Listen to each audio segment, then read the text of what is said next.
Bonjour à tous et bienvenue sur cette nouvelle petite vidéo Facecam.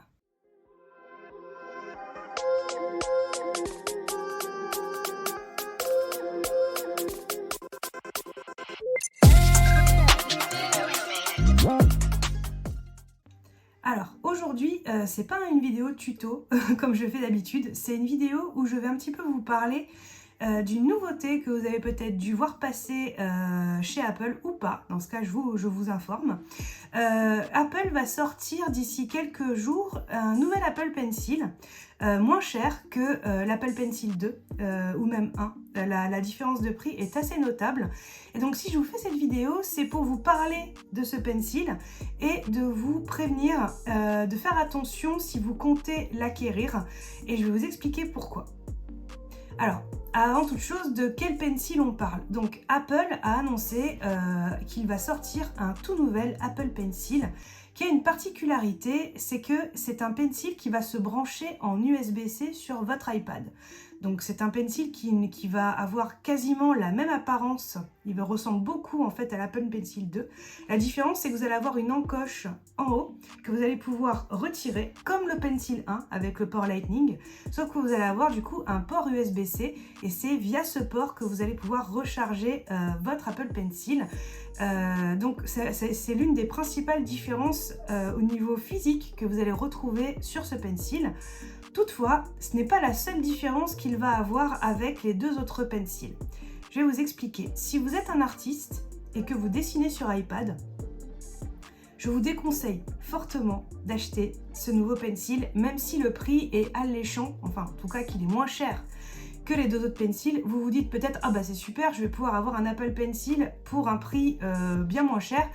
C'est pas grave pour l'USB-C, je me passerai de la recharge magnétique. Alors si c'était que ça la différence, je vous recommanderais de le prendre. Le problème, c'est que c'est pas la seule chose et il a une limitation qui est rédhibitoire pour les dessinateurs. Je vais vous expliquer ça. Donc, au niveau des différences que vous allez pouvoir noter, je vous ai préparé, je vous montre un petit document ici. Donc déjà le prix, effectivement la différence de prix c'est assez énorme. Donc effectivement ça peut être un argument très intéressant en faveur de ce pencil.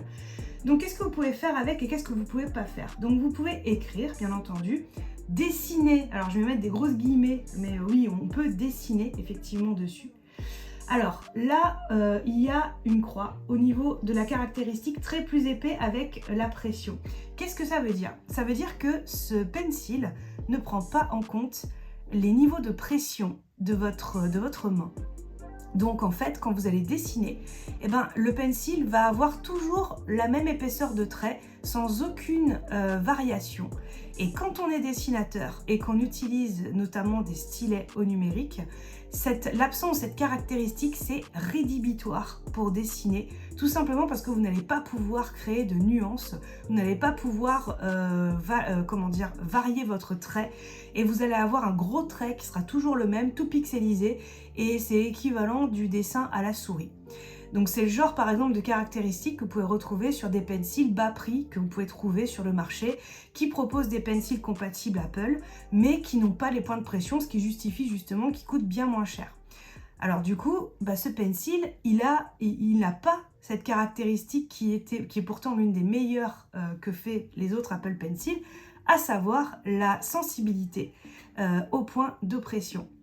Donc si vous êtes un artiste, que vous souhaitez acquérir un Apple Pencil, vous avez un iPad, vous voulez acquérir un Apple Pencil, surtout faites très attention, sachez que si vous prenez le Pencil USB-C, vous n'aurez pas les points de pression, mais si ça ne vous dérange pas et que vous ne voulez pas les points de pression, c'est possible, hein, ou que vous ne vous servez pas de l'iPad pour dessiner, mais que vous en avez simplement besoin pour faire de la prise de notes ou de la navigation, à ce moment-là, je vous recommande plutôt de vous orienter vers des pencils d'autres marques qui sont bien moins chers que cet Apple Pencil-là, qui reste quand même assez coûteux pour ce qu'il offre. Donc là-dessus, il n'y a pas de souci. Par contre, si vous êtes artiste, faites attention, orientez-vous plutôt vers les pencils, le Pencil 1 si votre iPad ne prend que celui-là, ou le Pencil 2, qui sera bien sûr bien plus pertinent pour dessiner.